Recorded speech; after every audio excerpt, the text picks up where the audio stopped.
Pages 295 to 304 are going to focus on what's called the Nernst Equation and delta G of the cells, so the spontaneity of a electrochemical cell. Spontaneity of redox reactions, electromotive force or EMF, and how it relates to delta G. The driving force that pushes electrons through a circuit is called the electromotive force or EMF. In the case of an electrochemical cell, chemical energy is being converted into electrical energy. The electromotive force results from the difference in the free energy, delta G, of the reactants and the products. The voltage, or EMF, of the cell is designated E cell. The molar free energy of reaction mixture, delta G, is related to the cell potential, E cell, by these equations. Delta G equals negative N, which is going to be the moles of electrons or total electrons that are both lost and gained, times F, which is known as Faraday's constant, which is approximately 96,500 joules per volt times mole, and then the EMF or voltage of the cell. The delta G naught is equal to the same equation, except you'll use the E naught of the cell. So something that we can distinguish is the delta G from the delta G naught. Delta G tells us about the spontaneity of any reaction mixture with any concentration. Delta G naught actually tells us the value of the equilibrium constant, and delta G naught tells us the spontaneity of a standard cell only. Most cells will have non-standard concentrations described by delta G and the E of the cell. Spontaneity is described as follows. When the E of the cell is positive, then you have a negative delta G, which means you have a spontaneous reaction going forward. So you have an active battery. If the E cell is negative, then the delta G is positive, which means you have a reaction spontaneous in the opposite direction, or a non-spontaneous reaction going forward. When the E cell is 0, then the delta G is 0, which means it's at equilibrium, and so that's a dead battery, which is an example of a voltaic cell at equilibrium. So example 20.96, we're going to calculate the EMF of the cell, the delta G naught, for the following chemical reaction. We're going to specify the anode and cathode half-cell reactions and determine the directions the electrons move and answer the question, is the cell reaction spontaneous? So to calculate the EMF of the cell, we're going to take the reduction potentials of the GR minus the LEO. And then we're going to get the delta G naught by taking negative number of electrons times Faraday's constant times the EMF of the cell. So first thing I'm going to write is the half reactions. I'm going to label this as 0 and this as 0. And note that chlorine goes from 0 to negative 1. Since the oxidation state reduces, this is the reduction part of the reaction, or the GR part of the reaction. Because iodine goes from negative 1 to 0, that is the oxidation part of the reaction, or the LEO part of the reaction. So now I'm going to write the half reactions for each. So for the LEO part of the reaction, we have 2I minus. We're going to lose electrons, which makes the electrons on the product side. We're going to go to I20 plus electrons. We have a difference from negative 1 to 0, a difference of 1 electron times 2 iodines is a total of 2 electrons lost. For the GR part of the reaction, we're going to have Cl20. We're going to gain electrons, so we're going to put plus E negative on the left side, or reactant side, and we're changing to 2Cl negative on the right. There's a difference of 0 to negative 1. 1 electron times 2 chlorines equals 2 electrons total. So notice that we lost 2 electrons. We also gained 2 electrons. They should be equal since this is already a balanced equation, and therefore N is equal to 2. Now we can calculate the EMF of the cell by taking the reduction potentials of the GR minus the LEO. And we were provided these reduction potentials, so chlorine is the GR part of the reaction, so we'll take 1.359 minus the LEO part of the reaction, or iodine's reduction potential, which is 0.536. And when I do this math, I get 0.823 volts. And so that's going to be the E naught of the cell. Now that I know this, I can calculate the delta G naught. Delta G naught equals negative, it's going to be N equals 2 times 96,500, which is Faraday's constant, times the E naught of the cell, which is 0.823. and that's going to give me negative 158.839 joules. Because delta G naught is negative, then this tells us it's spontaneous in the forward direction. So it's a spontaneous reaction. Also, remember that because this is where oxidation occurs, this is where the anode will be, and because this is where reduction occurs, red cat, reduction occurs at the cathode. And so the anode would be the iodine and the cathode would be the chlorine. And then the direction of the electrons is always going to flow, like fat cat tells us, from the anode to the cathode. So electrons are going to be flowing from the anode to the cathode. So the relationship between an activity series and the standard reduction potentials. The standard reduction potentials found in the table that you would be provided are ranked from largest positive reduction potential at the top to the most negative voltage at the bottom. The strongest oxidizing agent has the largest positive potential, and the strongest reducing agent has the most negative potential. Copper plus 2 could be used to oxidize any material below it in the activity series, such as hydrogen, zinc, or lithium, but lithium plus, which is down here, could not be used to oxidize hydrogen, which is here. See examples on, we're going to do an example of this. So notice that anything at the top of this list can oxidize anything below it, but if it's at the bottom of the list, it cannot oxidize something above it, similar to an activity series. Example 20.97. Suppose you wish to reduce H plus to H2, which is located here in our chart. Which material would you choose to carry out this reaction? Lithium, which is here, or fluoride, which is up here. So to reduce H plus to H2, you need a strong reducing agent. The more negative potential equals the stronger reducing agent. Changing from H plus to H2 neutral is going to be a reduction because we're going to go from positive 1 to 0. And so here's the GR part of my reaction. What's being asked is, what's the oxidation part of the reaction going to be? Is it going to be lithium changing to Li+, or is it going to be fluoride changing to F20? And the way you can figure this out is using the reduction potentials, because what I'm looking for is a positive answer, which is going to be the more spontaneous reaction. And so the hydrogen is going to be 0.00 volts according to the chart. The lithium's negative 3.04 volts, and the fluoride is positive 2.87 volts. So 0.00 minus, and for fluoride, it's going to be minus 2.87. This is going to give us negative 2.87 volts.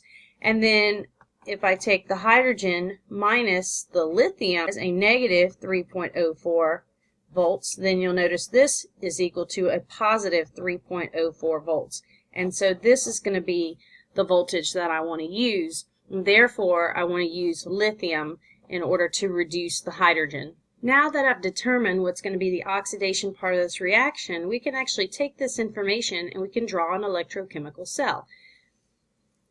So first of all, note that the voltage that we calculated would go here, positive 3.04 volts. And I'm going to identify the left side as the anode, the right side as the cathode. And here are my two equations. Here's my GR equation, and here's my LEO. Remember that LEO is going to occur at the anode because oxygen and A are both, O and A are both vowels. And my reduction, or my GR, is going to occur at the cathode. And remember that we use red cat to remind us that reduction occurs at the cathode.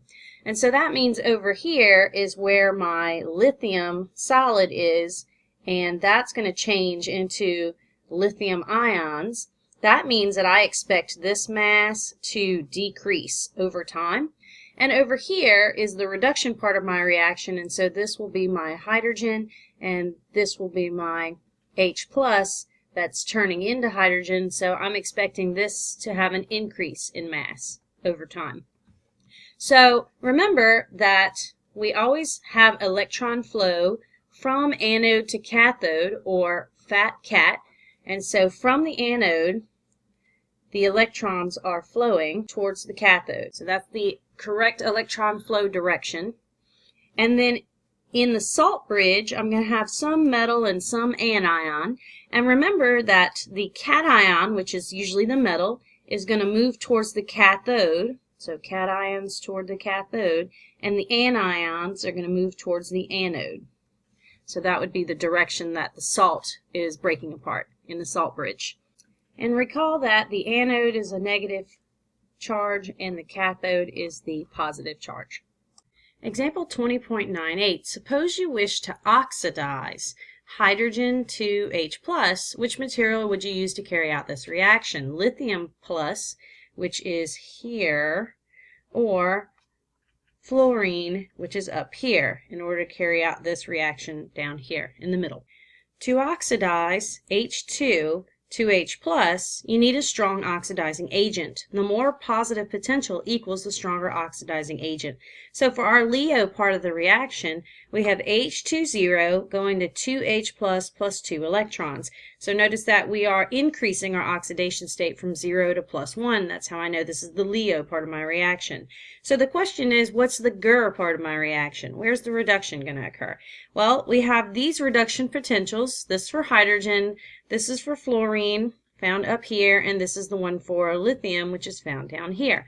So if I want to do the math to figure out which is the correct reaction, we want to go for the answer that's going to give us the positive cell potential, because that's going to be a spontaneous reaction going forward. So we're going to say minus 0.00, because that's my LEO part of the reaction. And if I use fluorine here, 2.87, then that would actually give me a positive 2.87 volts as my answer. But if I use lithium here, which is negative 3.04, then I'm going to get negative 3.04 volts. And so the better choice to oxidize hydrogen is going to be the fluorine. And so we can actually draw a diagram of the electrochemical cell. We can use the fact that 2.87 volts was calculated, and so that would be placed here in our electrochemical cell. And then I've gone ahead and drawn up the two equations for my LEO and for my GR. I'll call this side the anode, which has a negative charge, and I'll call this side the cathode, which has a positive charge. And remember that LEO occurs at the anode. O and A are both vowels, so this is where LEO is occurring. That means that this electrode is the hydrogen, and it is changing to the H+. And so I'm expecting this to decrease in mass over time. And on my cathode side, GR occurs at the cathode. Remember, red cat is how we recall this. Reduction occurs at the cathode. And so that means that this is going to be my F20, and I'm going to be changing from this to this. So I'm going to expect this mass to increase over time. Remember that fat cat tells us that the electron flow is from the anode to the cathode. And as far as our salt bridge goes, here is our salt. And remember that the cations, which is the metal with a positive charge, is going to go towards the cathode, cations to cathode, and my anions are going to go towards the anode. Effects of concentration on cell EMF. The voltage of a voltaic cell depends on the concentrations and pressures of the reactants and products. Note that the EMF of the concentrations, temperature, and pressure must be at standard conditions of 1 molar and 1 atmosphere. The Nernst equation. Most voltaic cells do not operate at standard conditions. For non-standard conditions, the Nernst equation is used to find the cell voltage. So we have the voltage of the cell at non-standard conditions is equal to the voltage of the cell at standard conditions minus R, which is 8.314, times the temperature, divided by the moles of electrons transferred and Faraday's constant times the natural log of the Q for the reaction. Q is the reaction quotient defined in Chapter 15. N is the number of moles of electrons involved in the balanced cell reaction, and F is Faraday's constant, 96,500 joules per volt mole. For the reaction, zinc solid plus copper 2 plus aqueous yields zinc 2 plus aqueous plus copper solid. Remember that Q is only going to be our products over reactants that are not solids and liquids, because solids and liquids are equal to concentrations of 1 in an equilibrium expression. So this would just be Q is equal to zinc aqueous divided by copper 2 aqueous. For this reaction, the balanced half-cell reactions are, at the anode, zinc solid is changing into zinc 2 plus and 2 electrons. That's the LEO part of the reaction. Remember, LEO occurs at the anode. And then GR occurs at the cathode, the reduction part, where copper 2 plus 2 electrons yields copper solid. The balanced half-cell reactions indicate that the number of electrons N is equal to 2 for this reaction. So because you have 2 lost and 2 gained, then N is equal to 2. Changes in cell voltage. Concentrations affect the EMF of the cell. As equilibrium is approached, the voltage becomes 0. Delta G is equal to 0 at equilibrium. This is the condition of a dead battery. Example 20.99 calculates the voltage of the cell for the voltaic cell at 298 Kelvin based on this reaction.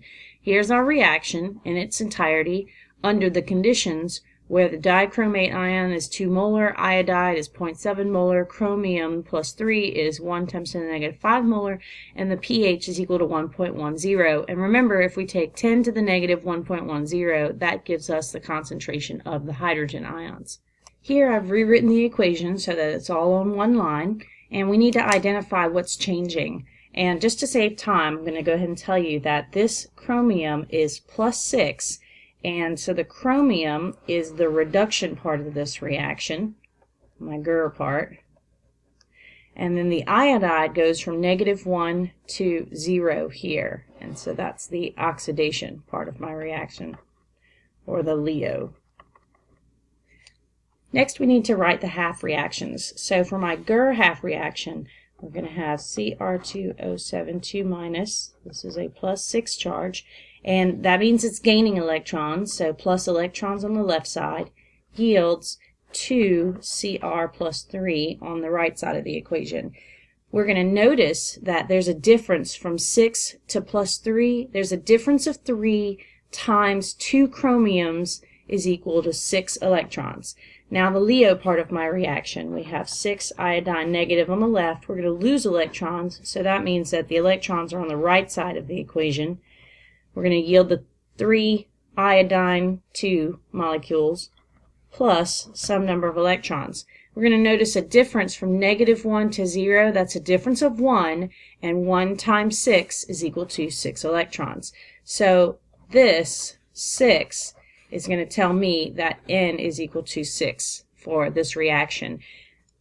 These are the reduction potentials for each of these, and now what I need to know is what is the voltage at standard conditions, which is going to be GR minus LEO.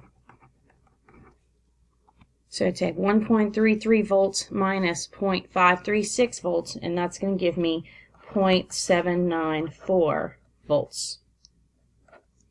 Next, we need to solve for the reaction quotient, which is going to be equal to the chromium squared divided by the dichromate times the hydrogen raised to the 14th power times the iodide raised to the 6th power.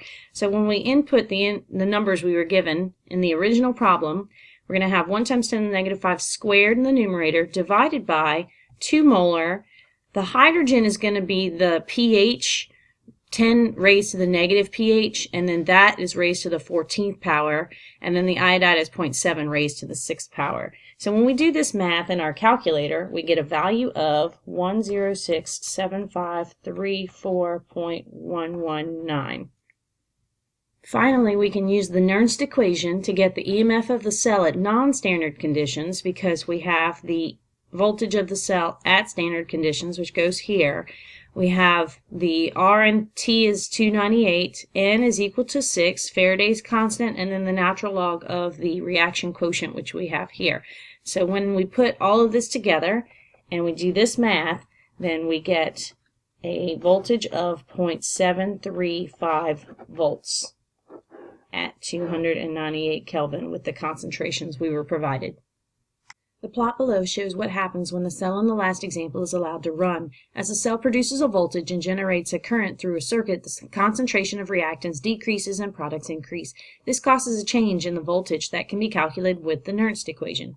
Notice that the actual voltage of the cell never equals the standard condition voltage because the initial conditions of the cell don't all have 1 molar concentrations. In fact, as this cell operates, there is never a point where all the concentrations are 1 molar. A dead battery occurs when the EMF of the cell is equal to 0 volts. Under these conditions, delta G is equal to 0, so the reaction mixture must be at equilibrium and the reaction stops production of electrons. This is one of 2 note cards. First of all, the Nernst equation, in order to determine the delta G of the reaction, is negative NFE of the cell, or at standard conditions. N is the number of electrons that are both lost and gained, and this is Faraday's constant, although we round it up to 96,500. If you have a positive voltage for the cell, then the delta G must be negative because you have a spontaneous reaction going forward. If you have a negative voltage on the cell, then the delta G is positive, which means that it's not spontaneous going forward, it's spontaneous in reverse. If you have a voltage of 0 on the cell, then it's at equilibrium. The delta G is equal to 0, and this is a dead battery. If you want to find out the voltage of a cell at non-standard conditions, you take the voltage at standard conditions minus RT over NF, take the natural log of the reaction quotient. Also, strongest reducing agents has the most negative potential, strongest oxidizing agents have the most positive potential. A substance can oxidize any material below it on the list. However, you're likely going to use the calculation of EMF at standard conditions when GR minus Leo gives you a positive value, then you can determine that's the correct oxidizing agent or reducing agent.